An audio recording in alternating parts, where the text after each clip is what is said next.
देर रात पढ़ाई कर रहे थे 5 दोस्त, अचानक चढ़ गया जवानी का जोश, होश गंवा सीधे पहुंचे जेल। कहते हैं ना कि किसी देश की किस्मत युवा ही बदल सकते हैं। युवाओं का जोश और उनका दिमाग किसी भी देश की तकदीर बदल सकने में सक्षम है, लेकिन कई बार ये युवा अपना मकसद भूल जाते हैं और जोश में ऐसी गलती कर बैठते हैं जिसका अंजाम उन्हें जिंदगी भर भुगतना पडीडीएच जाता है। जोधपुर में पढ़ाई कर रहे 5 युवाओं ने भी अपनी किस्मत अपने हाथों बर्बाद कर ली। घटना 30 नवंबर की है, जब कई लोगों की गाड़ियां जो कॉलोनी में लगी थी उसके कांच टूटे मिले थे। उन्होंने इसकी शिकायत पुलिस में कर दी। जब कॉलोनी और आसपास के सीसीटीवी फुटेज खंगाली गई तो देखा कि 5 युवा जिनकी उम्र 20 से 25 साल के बीच थी, उन्होंने रात में सारे कांच तोड़े थे। इसके बाद से पुलिस इन 5 की तलाश थी।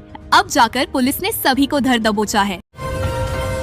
कल मुजफ्फरपुर में रहेंगे सीएम नीतीश कुमार। इन रास्तों को कर दिया जाएगा बंद, घर से निकलने से पहले जान ले रूट। मुजफ्फरपुर, अगर आप भी कल मुजफ्फरपुर में आ रहे हैं तो यह खबर आपके लिए है। बिहार के मुख्यमंत्री नीतीश कुमार प्रगति यात्रा पर हैं और कल यानी 27 दिसंबर को वे मुजफ्फरपुर में रहेंगे। इसको लेकर ट्रैफिक रूट में बदलाव किया गया है, कई मार्ग को बंद कर दिया गया है। वहीं जैसे जैसे मुख्यमंत्री का कार्यक्रम आगे बढ़ेगा वैसे वैसे रूट खुलते जाएंगे। जिस जगह पर सीएम का कार्यक्रम होगा वहाँ वाहन का प्रवेश नहीं होगा। वहीं रास्ते में काफी बदलाव किए गए हैं।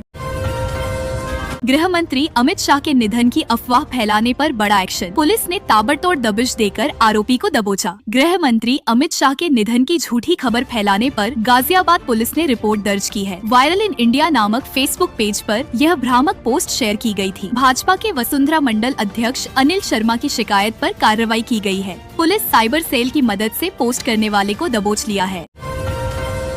बिहार न्यूज।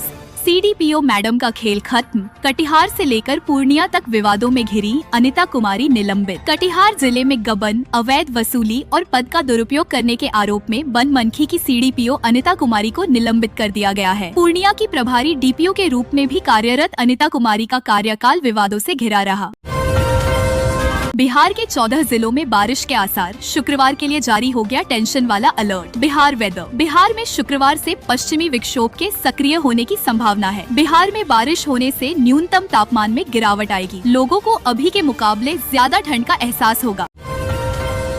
नीतीश को लेकर सियासी पारा हाई, अब हुई मांझी की एंट्री। कहा एनडीए के संपर्क में। बिहार की सियासत में एक बार फिर उबाल है। नीतीश कुमार को लेकर सियासत तेज है। राजद ने नीतीश को खुला ऑफर दिया है। वहीं अब नीतीश के पुराने दोस्त जीतन राम मांझी ने बड़ा बयान दिया है। मांझी ने दावा किया कि राजद के दर्जन भर नेता एनडीए के संपर्क में हैं। मांझी ने तेजस्वी यादव पर भी जमकर निशाना साधा। तेजस्वी के बयान पर मांझी उखड़ गए। उन्होंने कहा कि वे कोई भविष्यवक्ता हैं क्या। मांझी ने यह तक कहा दिया कि तेजस्वी किस आंदोलन की उपज है। मांझी के बयान के बाद अब सबकी नजरें तेजस्वी पर हैं। वो इस बात का क्या जवाब देंगे।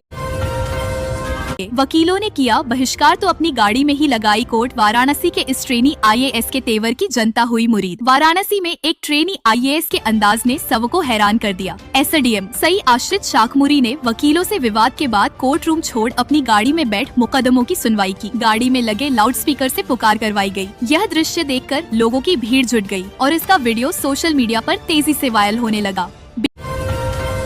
बिहार में 400 मीटर का बन रहा बड़ा बड़ा 7 किलोमीटर लंबी नहर का भी निर्माण 5 जिले के लोगों को होगा फायदा। किया जाएगा बिजली उत्पादन। महानंदा नदी पर बराज निर्माण का रास्ता साफ हो गया है। राज्य सरकार ने इस महत्वाकांक्षी परियोजना को मंजूरी दे दी है। लगभग 20 करोड़ रुपए की लागत से बनने वाले इस बराज के दोनों ओर नहरों का निर्माण भी होगा।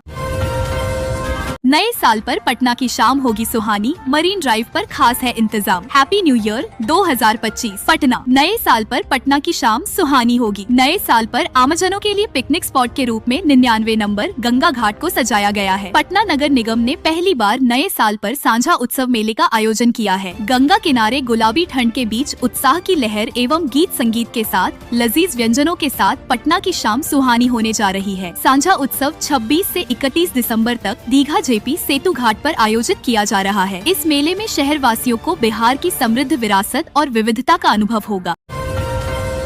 बीपीएससी 70वीं संयुक्त प्रारंभिक परीक्षा को लेकर हो गया फाइनल फैसला। आयोग ने जारी किया नया निर्देश। बीपीएससी 70वीं संयुक्त प्रारंभिक परीक्षा में गड़बड़ी के विरोध में अभ्यर्थी लगातार प्रदर्शन कर रहे हैं। अभ्यर्थियों का कहना है कि बापू परीक्षा परिसर में दोबारा परीक्षा आयोजित करना समान अवसर के अधिकार का उल्लंघन होगा। अभ्यर्थी आयोग से परीक्षा रद्द करने और नॉर्मलाइजेशन विधि से परिणाम प्रकाशित करने की मांग कर रहे हैं। इस बीच सांसद राजेश रंजन उर्फ पप्पू यादव ने बिहार बंद की घोषणा की है।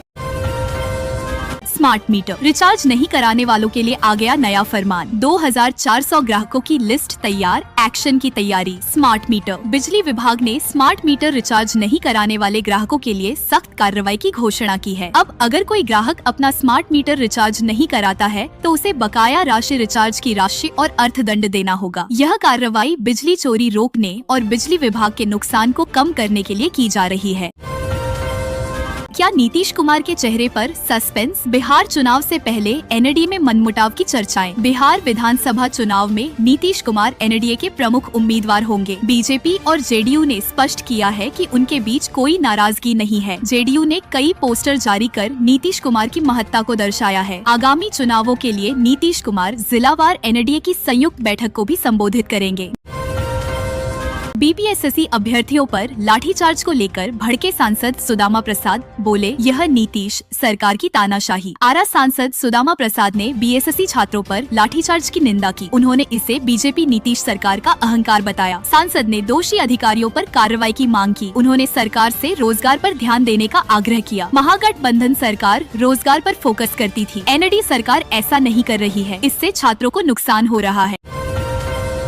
रोडवेज की ऐसी बसों का किराया लखनऊ से दिल्ली जाने में लगेंगे सिर्फ इतने रुपए। यूपी रोडवेज से सफर करने वालों के लिए खुशखबरी है। प्रदेश भर में रोडवेज की ऐसी बसों का किराया बुधवार गुरुवार की आधी रात से कम हो गया। 1 रुपये 45 पैसे और 1 रुपये 60 पैसे प्रति किलोमीटर किराया कम कर दिया गया है, जिससे लखनऊ से दिल्ली का किराया शताब्दी एक्सप्रेस से भी कम हो गया है।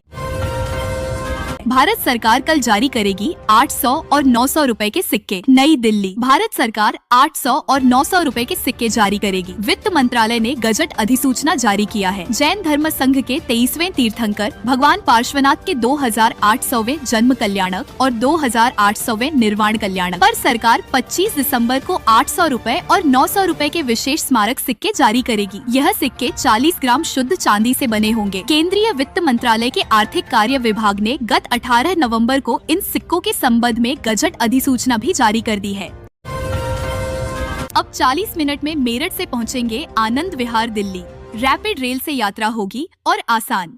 Delhi Meerut rapid rail, Delhi Meerut rapid rail. अब रेलवे यात्रियों की यात्रा और आसान होगी। एनएसईआरटीसी ने दावा किया है कि अब मेरठ साउथ परतापुर स्टेशन से मात्र 38 से 40 मिनट में लोग आनंद विहार पहुँच जाएंगे। संभल के बाद मुरादाबाद में मिला बंद मंदिर, जगह बन गया था कूड़ा घर। अब साफ सफाई में जुटा प्रशासन। मुरादाबाद मंदिर कंट्रोवर्सी। यूपी के संभल जनपद में बंद मिले मंदिर के बाद कई जनपदों से ऐसी घटनाएं सामने आई हैं। ऐसे ही अब मुरादाबाद से एक बंद पड़े जैन मंदिर का मामला आया है, जहां जिला प्रशासन की टीम साफ सफाई में जुटी है।